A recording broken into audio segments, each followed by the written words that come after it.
учурда Карганбек Самаков тегерегинде болуп жаткан окуяларга кандай баа бересиз? Кимдердин кызыкчылыгы болушу мүмкүн? Мен баа бере албайм. Бияка сот чечим чыгарып, соттун өкүмүнүн негизинде гана биз баа бере алабыз да. Ал күнөөлүү же күнөөлүү эмес деп. Ал эми бизде ушуну адатка айланып калбадыбы? Соттун өкүмү же чечими жок эле, бул күнөөлүү, бул күнөөсүз деп аныктаганыбыз. Бул өтө туура эмес көрүнүш. Бул дагы биздин ушул өзгөчө саясий аренада жүргөн адамдардын, айрым адамдардын маданиятсыздыгынан, адепсиздигинен келип чыгып атат да. Анткени алар баштамайынча карапайым эл сөз чыгарбайт да. Эми жалпысынан алганда Карганбек Самаковдун ишин карап көргүлөчү. Ага коюлуп аткан беренелер жана кызмат ордуну менен пайдалануу, коррупция деп атпайбы?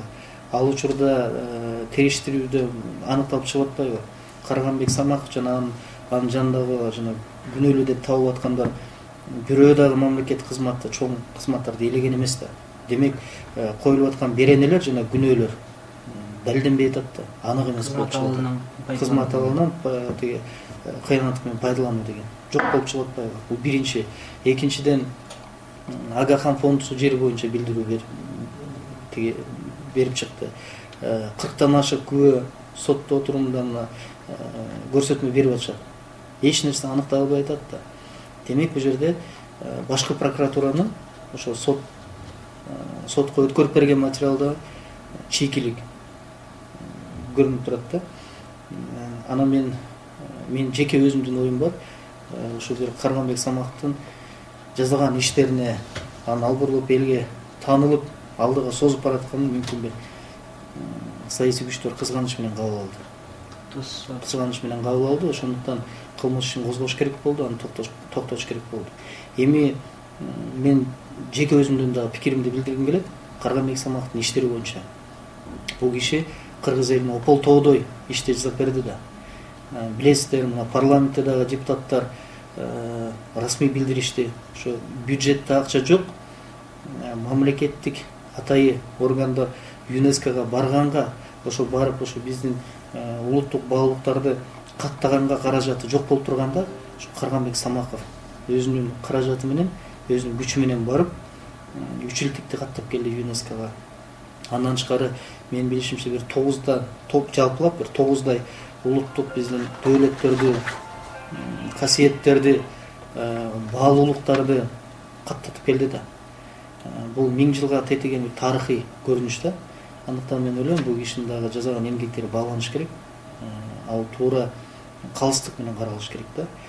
Мына карап көргүлөчү, Карганбек Самаковдун дагы бир жасаган ишин чек аралар боюнча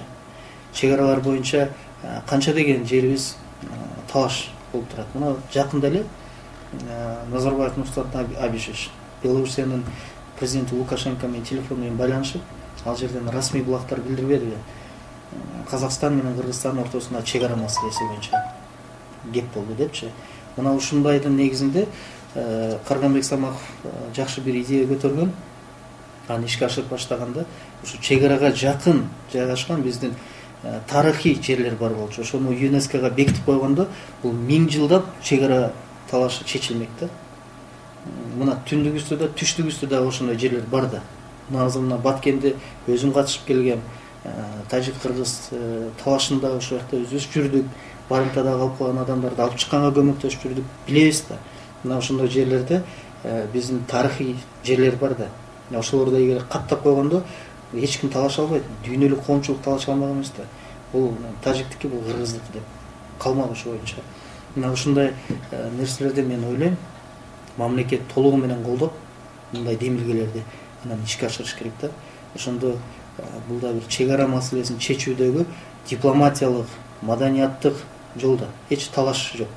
Бирөөнү көчүрүп, бирөөнү чабып, бирөөнү тиги талашып эмес, жакшынакай барып туруп 180 мамлекеттин колу менен бекитип коюш кандай керемет нерсе. Анан жалпылап айткым келет, бүгүн сот карап аткан сот адилеттүүлүк, калыстык менен карайт деп ишенем. Азыркы иштин негизинде бир чекит коюлушу керек. Мына көрүп атабыз, көптөгөн манасчылар бул иш боюнча өзүлөрү саясатка да аралашып кеткен, билбей да калышты. Бирөө колдойт, айрым бир топтор каршы чыгат. Мына мындай нерселерге чектип коюш керек. Чектип кое турган сот эле. Сиз экөөбүз талкуулап чектип кое албайбыз. Саясатчылар талкуулап чектип кое албайт. Бир гана сот. Ал эми сотко кааладым. Бул калыстык, адилеттүүлүк. Мына ушу Кыргыздын улуттук баалуулуктарын коргойм, сактайм деп ушунчалык аракет кылып жаткан адам сиздин оюңузча ушундай ишке бармакпы? Бул жерде мен жана жогоруда айтпадымбы? Өзгөчө саясатчыларда божомолдоо деген болбош керек. Аларда бир гана далил, факты, такталган иштер менен гана сүйлөгөнүбүз туура болот да.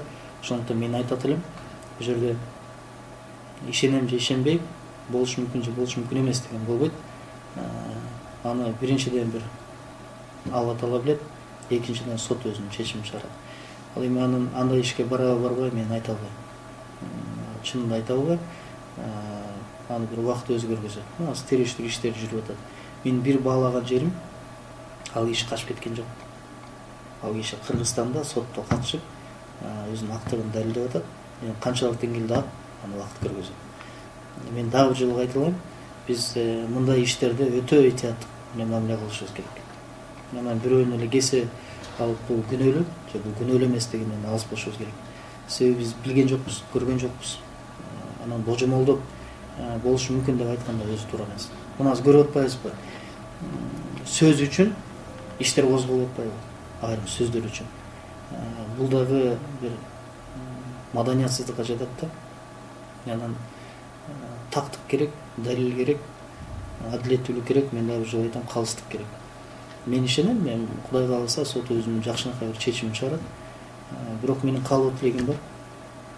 Биз Карганбек Саматовдун жазаган иштерине туура баа берип, жанагы улуттук баалуулуктар боюнча жазаган иштери бул чоң эмгек да. Анан бир жакшы жыйынтык чыгарып, сот аларды эске алат деп. Ал эми кылмыш иштери боюнча териштирүүнүн жыйынтыгы чыгарат болуш керек. Мен дагы бир айткым келет, мыйзам чегинде баары бирдей болуш керек. Бирөөнө жеңилдик каралып, бирөөнө кысым болбош керек. Тилекке каршы акыркы жылдары көрүп атпайбызбы? Саясий куугунтук деп айрым бийлик оппоненттерди артынан түшүп алып, кылмыш иштерин козгоп, кыйноо жолу менен абакка чейин алып кирип кеткендер болуп атпайбы? Ошол эле учурда бийлик тараптагыларга иш козголот, бирок 1 ай 2 айдын ичинде ал иштер жабылып калып атпайбы? Көрүнгүс, анан белгисиз себептердин негизинде. Бул дагы жарабайт. Ошон үчүн мен айтам, бул жерде бардыгы бирдей. Эгерде бийликтин адамы бир кылмышты келтирсе, ал жооп бериш керек. Ал эми бийликке оппонент болгон адамдар бир кылмыш жасаса, алар да жооп бериш керек. Эгерде кылмышы жок болсо, ошо кылмыш ишин козгогон тарап жооп бериш керек деп эсептейм.